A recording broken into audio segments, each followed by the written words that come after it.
Assalamualaikum warahmatullahi wabarakatuh. Hi everyone, welcome back to In BB Class 2018 channel. Today I would like to tell you about types of probability sampling, research methodology. But before that, let me introduce myself first. My name is Yoka Zumarni from 5BB English Department, State Polytechnic of Sriwijaya. Now, here we go.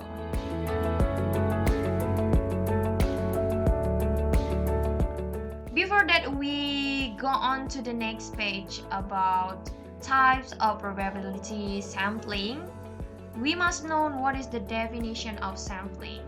Sampling is measuring a small portion of something and then making a general statement about the whole thing. Sampling is a process of selecting a number of units for a study in such a way that the units represent the larger group from which they are selected. And after that, probability sampling is a sample that selects subjects with a known probability. Every unit in the population has equal chances of being selected as a sample unit. Probability samples are important when one wishes to generalize to the larger population because one knows how to weigh the responses to fit the characteristic of the population. And why we need sampling? Because sampling makes possible the study of a large population. Sampling for economy, sampling for speed, sampling for accuracy, and sampling saves the sources of data from being all consumed. Okay, next, talk about types of probability sampling. We have 5. The first one is simple random sampling. Second, systematic sampling. And after that, stratified sampling. The fourth, cluster sampling. And the last is multi-stage sampling. Go on to the first one. Simple random sampling. Each member of the population has an equal chance of being included in the samples.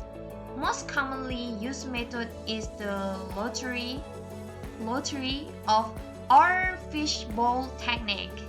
In using the lottery method, there is a need for a complete listing of the members of the population. The names or codes of all members are written on pieces of a paper, cards, and placed in a container. The researchers draws the desired number of samples from the container, and the process is relatively easy for a small population, but relatively difficult and time-consuming for a large population. A subtitle here if you need it. Okay, I will give you example. Imagine that you own a movie theater and you are offering a special horror movie film festival next month. To decide which horror movies to show, you survey moviegoers asking them which of the list movies are their favorites. To create the list of movies need for your survey, you decide to sample 100 of the 1000 best horror movies of all time. Horror movie population is divided evenly into classic movie and modern movies, and write out all of the movie titles on slip of paper and place them in an empty box. And after that, draw out 100 titles and you will have your sample. By using this approach, you will have ensured that each movie had an equal chance of selection. Okay, the second is systematic sampling. Type of probability sampling which selects samples by following some rules set by the researcher, which involves selecting the key member where the random start is determined. A system is a plan for selecting members after a starting point or random start has been determined.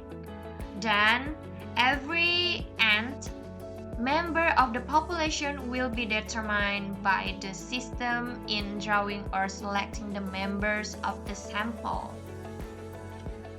Okay, systematic sampling is similar to simple random sampling actually, but it is usually slightly easier to conduct.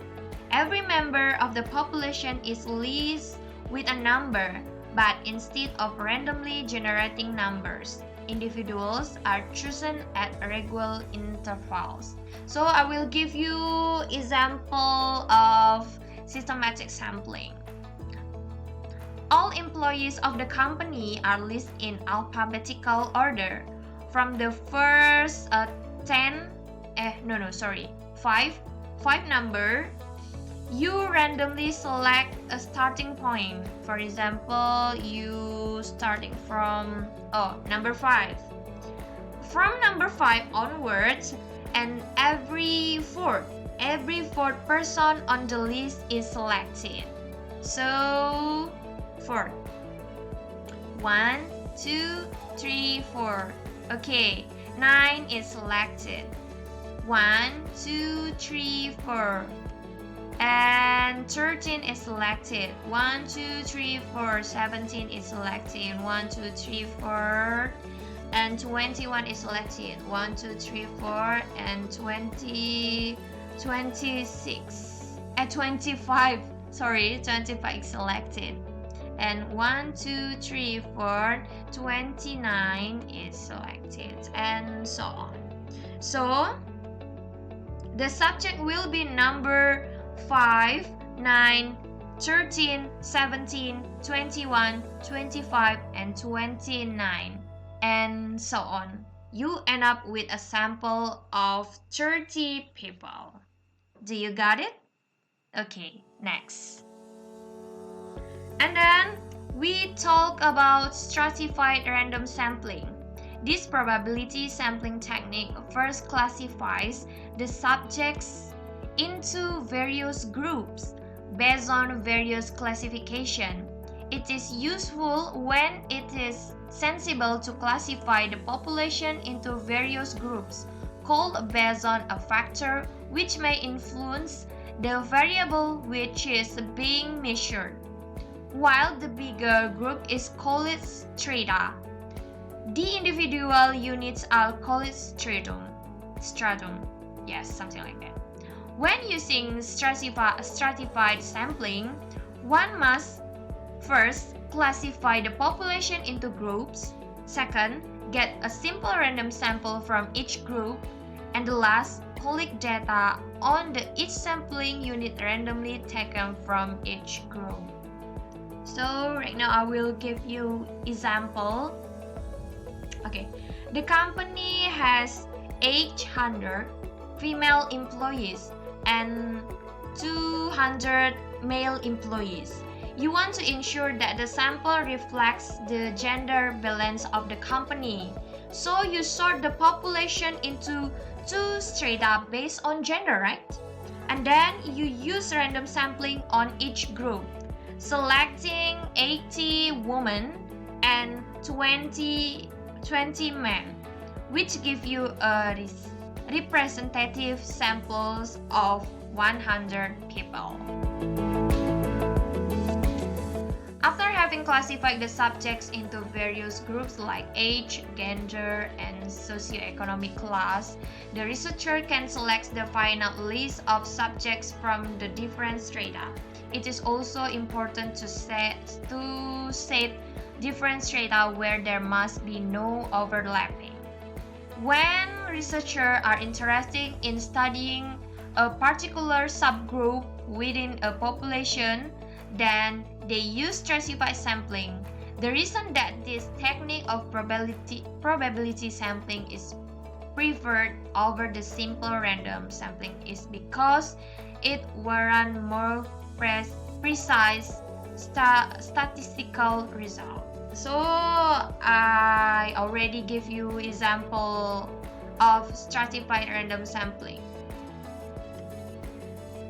And then about cluster sampling.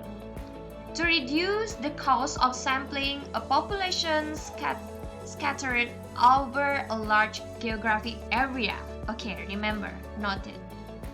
To gather data quickly and cheaply at the expense of possible over or underrepresenting certain groups of people. By the luck of the draw, you will wind up with respondents who come from all over the state. Okay, I'll get you the steps. Divide the population into groups or cluster. Within cluster and differences, heterogeneous. Between cluster and uniformity, homogeneous. And after that, select cluster at random. All units within selected cluster are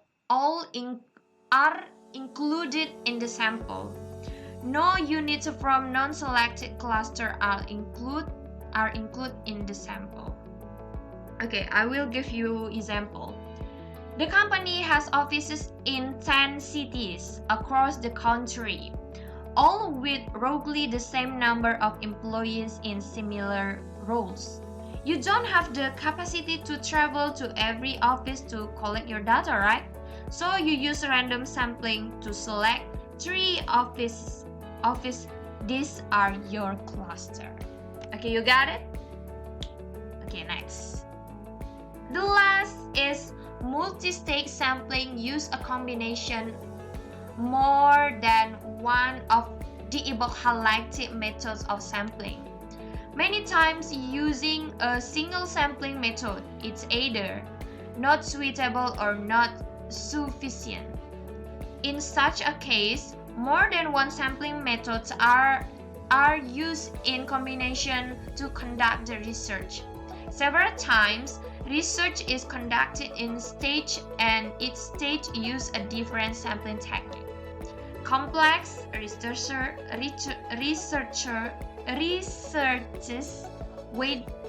whether conducted on field or inside the lab mostly use multi-stage sampling. For example, stage 1 stratified sampling and stage 2 systematic sampling, or stage 1 cluster sampling, stage 2 stratified sampling, and stage 3 simple random sampling. Now, that's about the different of types of probability sampling. You can see the simple random samples, systematic samples, stratified sample, and cluster samples. The example I already told you. I hope you can understand what I mean. Okay? I think that's all about for today, and thank you very much. See you. Wassalamualaikum warahmatullahi wabarakatuh.